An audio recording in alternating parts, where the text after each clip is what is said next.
Welcome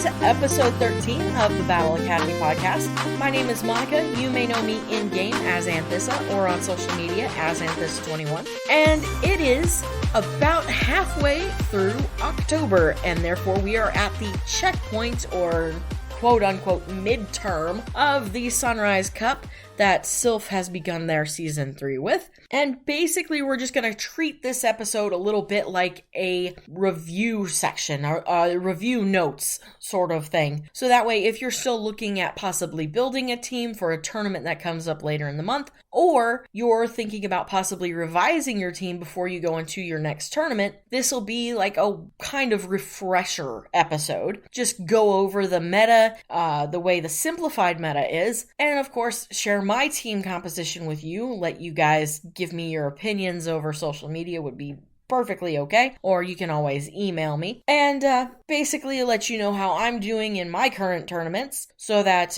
you get an idea of whether or not I'm making good choices. And then, of course, get into some interesting stuff on the back end of the show, including a special announcement that I have been asked to make to kind of spread this information to people. All relevant resources, links, what have you, are going to be posted in the podcast description, so if there's anything you want to look at, get a better look at, or check out, whatever, it's going to be listed there. And of course, in the back end of the show, like we always do normally, we're going to get into the AP Battle Academy section and take a look at your Pokemon of the week. And of course, you're going to have to put up with the little brief shameless self-promo section.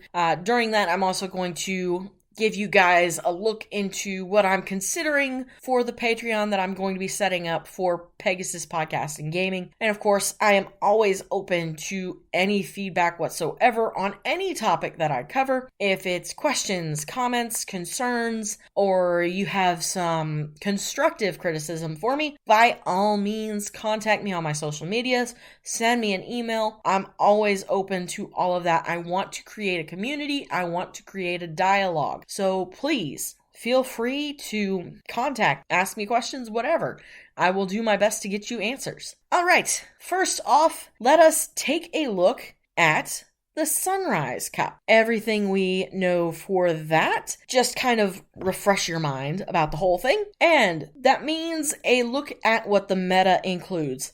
Flying types, grass types, fire types, ground types, and normal types. Banned from the Sunrise Cup are rock types and megas. So if you just so happen to have a ground type that's also a water type, that is perfectly allowable, just as long as you don't have a dual type that is rock. And of course, as not everybody has a mega, and they kind of break the way the PvP works, megas are banned for the time being. You are allowed shadow Pokemon, so keep that in mind as well. Now, the simplified meta diagram that I've found is basically your mud boys, those are your water ground types, are going to be counters for Galarian Stunfisk, which is going to be your flyer types. Abomasnow, which sits pretty high in the PvP and PvPoke rankings, is going to beat Drifblim and the Mud Boys. Vigoroth is going to beat your Galarian Stunfisk and your Abomasnow. And of course, Mantine is going to be a pain in the butt. And that,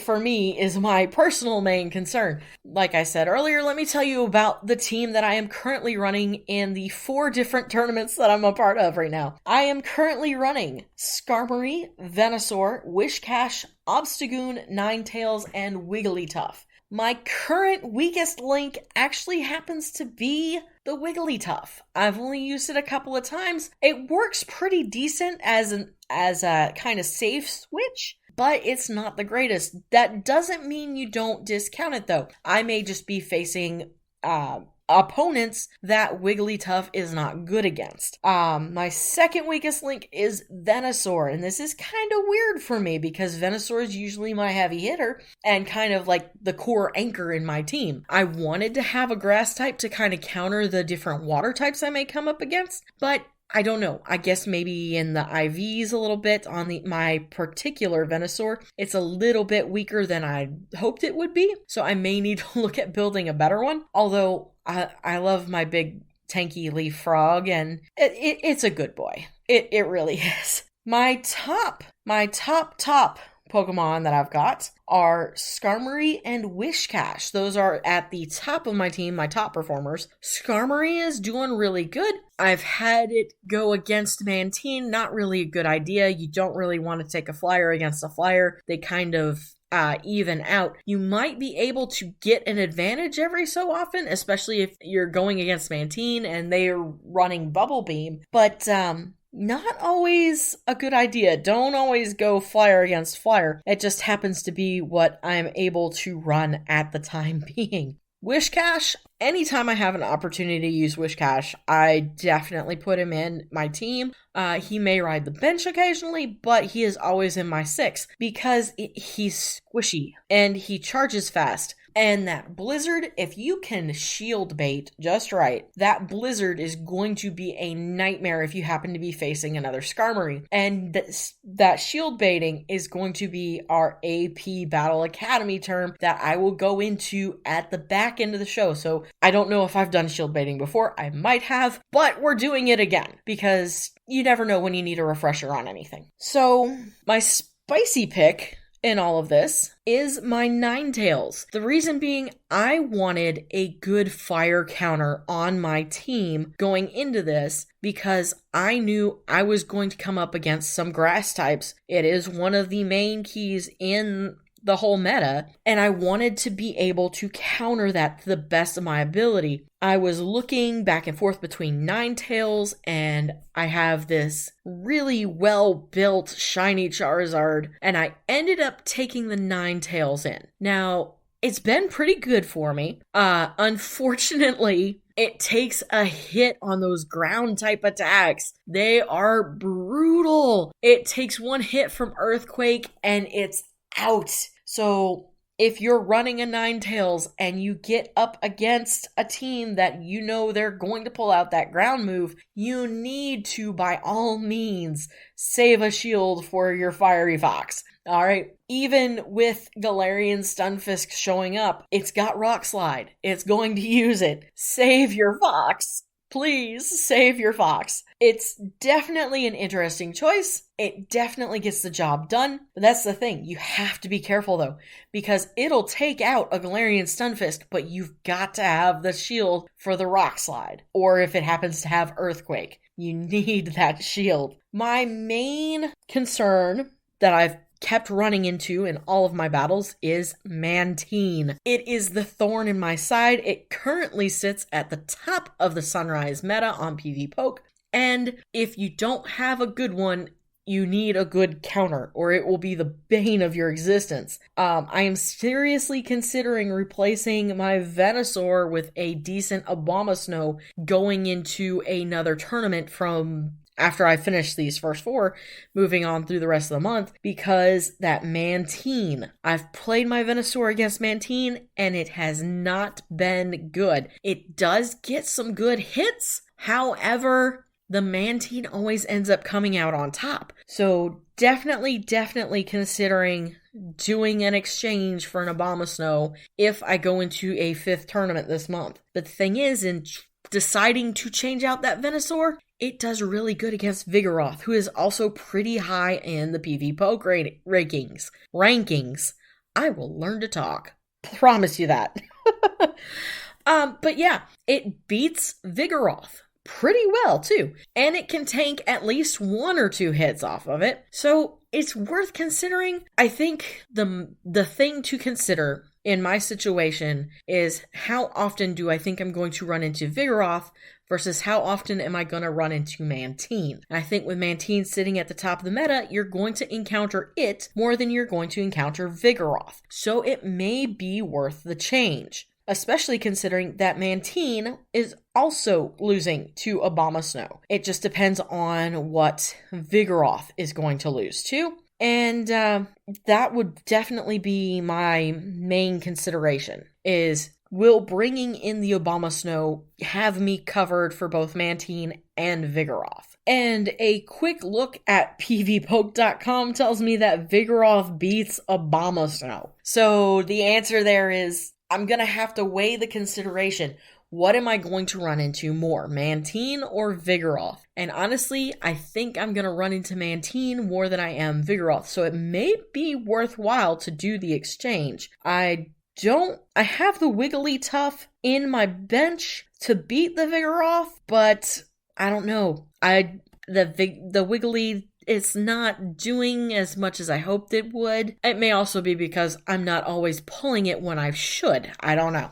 Again, all of this kind of thing is just basically trial and error, looking over your results and trying to guess what's going to work best for you going into your next matchups. Hopefully, this clarifies a few things, gives you a few ideas of what you can possibly do, and I hope that gives you some ideas for your team. I wish you all the best of luck in the rest of your tournaments for the rest of the month. All right, I said at the beginning of the show I would probably do this in the back half, but I think I'm okay to do it now, and this is a special announcement thing. I have been asked by the Pokemon Masters PvP podcast to do an announcement for you guys to help them spread the word about a charity Pokemon Go PvP tournament they are doing. The tournament, and this is the reason why I'm pushing my episode early this month so you guys get enough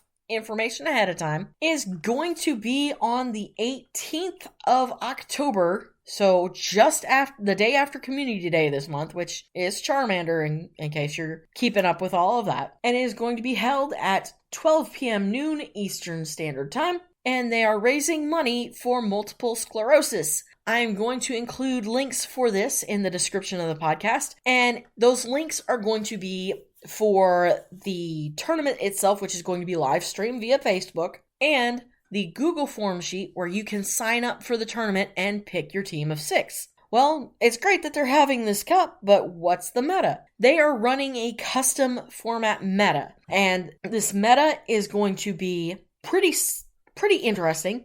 It is going to be Johto, Hoenn, Sinnoh, Unova, and Galar Pokemon, with these types banned: Dragon, Dark, Steel, Flying, Legendary, Mythical, Shadow, and they're also banning abomasnow, just as a way to kind of change up the playing field a little bit. So if you're paying attention, you can't use any of the original 151 Pokemon, just so you know. So if you're interested in watching and donating money, I'm going to have the link for that. If you're interested in playing yourself, I'm going to have the link for that as well. I am also going to have a link to the custom rankings for this setup, so that you guys can kind of look at what their meta is going to be and build a team yourself. I have it all pulled out, and I'm actually going to do this, and I'm going to cover what the top Pokemon in this meta are going to be. The top 10 for this custom ranked tournament are looking at Leafeon, Grotle, Vigoroth,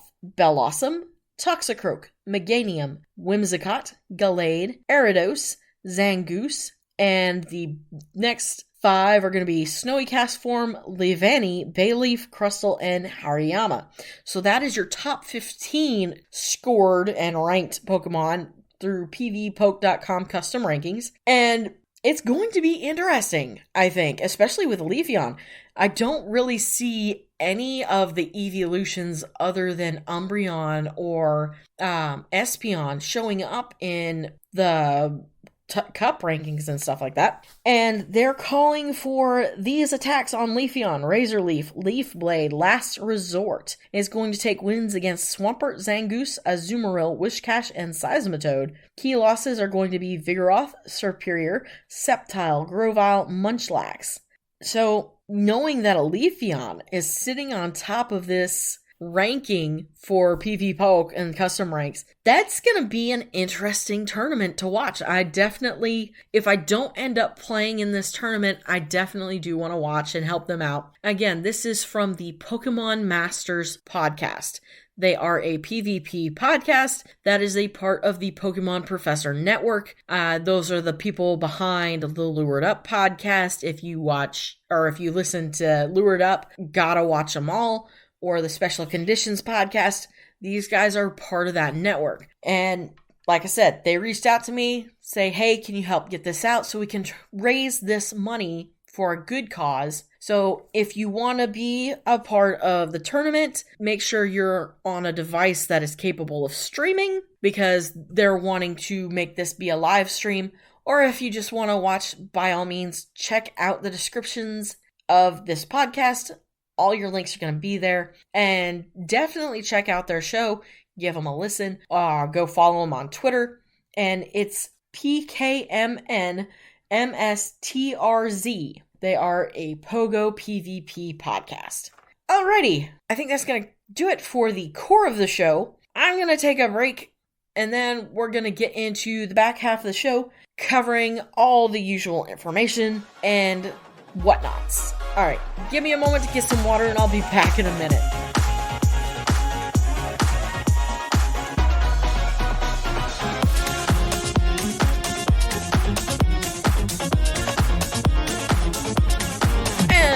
It is time for the shameless self-promotion portion of the show, where I talk about all the ways you can reach out and contact me or support me in my weird and random endeavors. You can always find this podcast on just about any streaming service: Spotify, Apple Podcasts, Google Podcasts, and of course through my host, redcircle.com.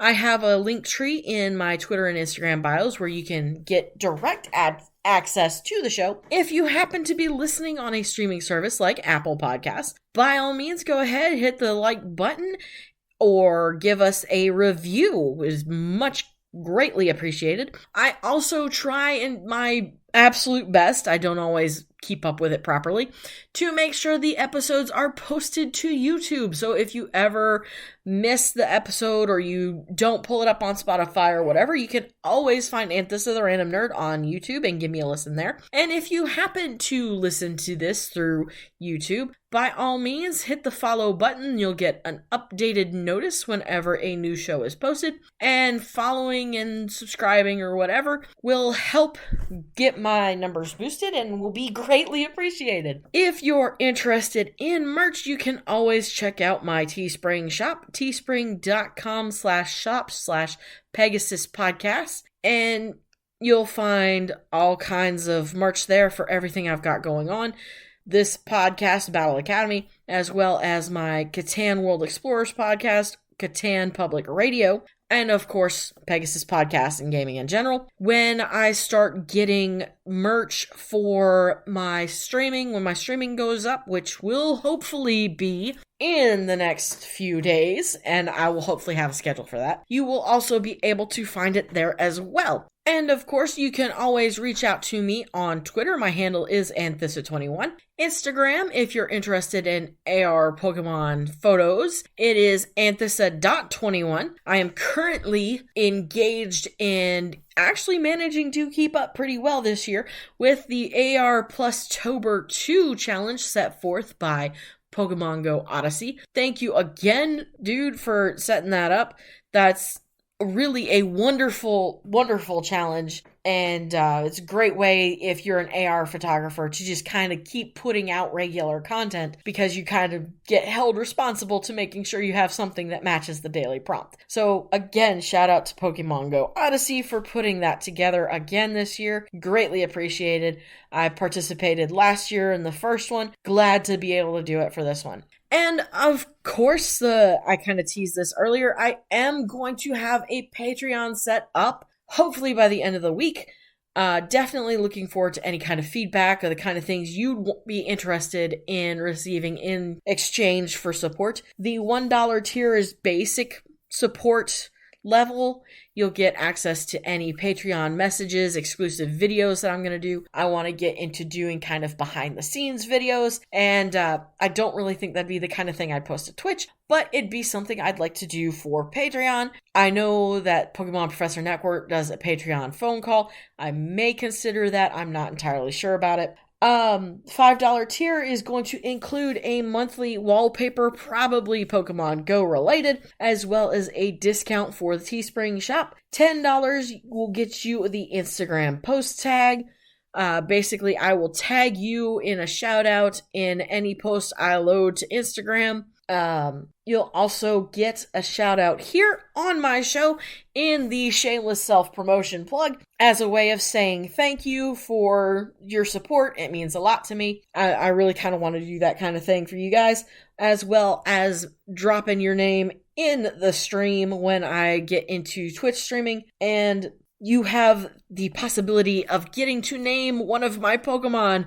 I have over 1,500 of them. There are certain ones that I kind of keep the nicknaming rights for myself. That's usually whatever is connected to what I call my AR photography team. That's Petal the Pikachu, Rocket the Eevee, so on and so forth. $15 will get you a custom Pokemon wallpaper and added to my Pokemon Go and Switch friends list. The Switch friends list comes in handy for when I do go into streaming. And the $20 tier, you will get to help pick out what the monthly wallpaper is going to be, as well as help me create polls and merch and kind of help begin or curate the community discussions, those kind of things. I am considering running a Discord server, and of course that will be available to everybody starting at the $1 tier. And of course, I thought this was a good idea that I found a few different podcast people run this one. $25 will be an executive producer credit, which is an extra special shout out on the show. And I'm going to have at least one of those for each podcast that I do. Maybe consider doing one for my streaming shows as well. And basically just a way to give you guys a little extra something. Even if you only do the $1 to get the Discord access and the exclusive messages and videos on Patreon, it is beyond greatly appreciated. And again, all of this is open to comments and questions, and like always, you can hit me up at twitter.com, Anthissa21, Instagram at Anthissa.21, or of course, my email, anerdblog@gmail.com, and all feedback is greatly, greatly appreciated. So that I just wanted to give you guys a little heads up of what's coming down the pipeline. This includes the fact that we almost have a streaming setup. I'm not going to be the only person in my family streaming. My brother is going to be streaming as well. But I hopefully will have a good calendar streaming schedule set up so that you guys can catch me and we can maybe talk and chat or things like that. So keep an eye out for that. I will try and keep updates on that posted on Twitter. I am also going to start doing more kind of in the way of promotion on Twitter, promotion on Instagram. If you follow me on Instagram, thank you so much for that. I appreciate it. And Instagram is going to have shameless self-promo Saturdays. I am going to kind of use that as a way to kind of advertise my show and stuff. So, fair warning, heads up, if you're a regular listener of the podcast and you follow me on Instagram, that is coming down the pipeline as well. All right. I think that kind of covers the shameless self-promotion portion. And I'm kind of laughy, giggly about it. Please know that is not me being amused at my own stupidity. That is a defense mechanism because I hate doing it because I feel like I'm pushing it on you guys. So please, please, please forgive me. All right, let's move on to your AP Battle Academy word phrase of the day, and that is shield baiting. Shield baiting is a very effective tool if used properly, and that's the thing though, you've got to time it right. The whole thing about shield baiting is your timing. Very effective with Wishcash if you can use it properly. I have used it successfully in my tournaments a couple of times, and it allowed me to actually take out a Skarmory that I was having some issues dealing with. So definitely worthwhile knowing how shield baiting works. Shield baiting, as defined by StadiumGaming.gg in their PvP Glossary, using a lower energy charge move to draw a shield from your opponent prior to landing the higher damage per energy move, or DPE move. Okay, the way this works is taking Wishcash as the example, because I am so familiar with his moveset. It's the best example for me. You are going against, we'll talk about this Skarmory that I dealt with. You basically farm the Skarmory and load up as much energy for your charge moves as you possibly can. To note, you will double energy on Mud Shot, or Mud Bomb, excuse me, saying I know it and I'm messing up what it is. You will double up energy on Mud Bomb. You will almost tap out energy on Blizzard. Go ahead, fire that Mud Bomb. If the Skarmory takes the bait and thinks that you have built up Blizzard, they're going to shield. A few extra taps later, you fire off that Blizzard, they're expecting another Mud Bomb, and you get the good hit that causes a huge damage hit to that Skarmory. So it's basically, I like to call it the Jedi mind trick of PvP, because you're basically faking out your opponent a little bit so that you can land that higher hit move. It's definitely worthwhile. Practice it if you've got a scrim partner, scrimmage for short, and definitely get used to trying to work on that. That's why I say when you get into the movesets, you want one that builds quick and hits not as hard, and you want one that builds long and hits hard.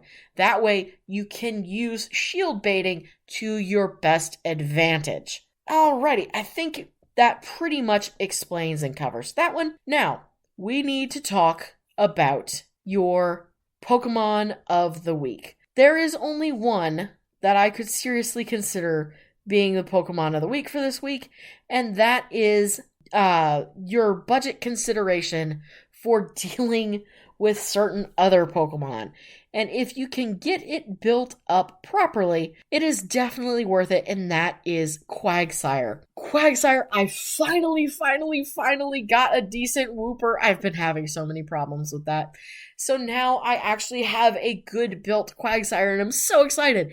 He's not just a beast in certain Sylph Cups, he's also killer in Great League Go Battle League. So you definitely want to have at least 1 or 2 Quagsires built up for your Go Battle League rotation as well. His moveset that you're looking at is Mudshot, Stone Edge, and Earthquake. Stone Edge and Earthquake can be brutal. Like I was talking about earlier, Ninetales takes 1 hit on Stone Edge or Earthquake and it is out.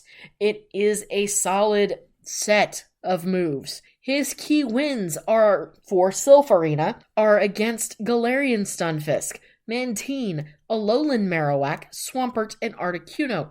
Be careful around Vigoroth, Skarmory, Altaria, Wigglytuff, and Obstagoon. His available charge moves, or available fast moves, are Mudshot and Water Gun, although both of those are actually split pretty even a little bit. For preference, Mudshot is the more preferred at 54.2, but Water Gun is still a pretty decent hitting shot, so you could consider either of those rather well. Your charge moves available are Stone Edge, Earthquake, Sludge Bomb, and Acid Spray. The only one you really don't want to consider is Acid Spray. It doesn't really do as much as Sludge Bomb or Earthquake. Top preferred are Stone Edge and Earthquake. After Earthquake is Sludge Bomb at 23%, so having either Earthquake or Sludge Bomb is worthwhile, but I would definitely go for Earthquake. It does more damage. His weaknesses are to grass, and that is his only weakness, so you know this guy is a very good, sturdy dude. He is considered one of the Mud Boys. Resistance to Steel, Rock, Poison, Fire, and Electric. In other words, those are not going to do much damage to him, so he is, again, he's a sturdy dude. Definitely worth building 1 or 2. Your rank and level IVs you're looking for is level 29. IVs are 0, 15, 14. And that is just for Great League level. You can also go into pvpoke.com, search for Quagsire under Great League, Master League, Ultra League, and in the Premier Cups, and you will find that he pretty much shows up in at least Great League and Ultra League. He may not build enough for Master, but he's definitely I'd say well-rounded enough that it is worthwhile. And he is a pain in the butt to counter if you don't have a good grass picked for your team. So definitely build you 1 or 2 good Quagsires. Even if you don't use him for Sunrise, you still have him for Go Battle League. Plus, I can pretty much I'd say about 90% guarantee you that Quagsire is going to show up as a bit of the core meta in all of the remaining Sylph Cups for Season 3. Unless he is outright banned or water types are outright banned, you're pretty much going to run into Quagsire no matter what. So, if you can't build one, learn how to counter one. Alright, that's going to do it for this episode of Battle Academy. I feel we've got a lot in this episode. Yes, I'm aware I'm pushing this early, but then again, please consider either participating in or watching the Pokemon Masters podcast charity tournament for multiple sclerosis. And again, I've got the custom meta list for you that you guys can take a look at in the description of this podcast with all of the other resources that are going to be available. Thank you so much for joining me. It is much appreciated. Hope you have a wonderful time of day it is, wherever you're at. I'll see you all next week.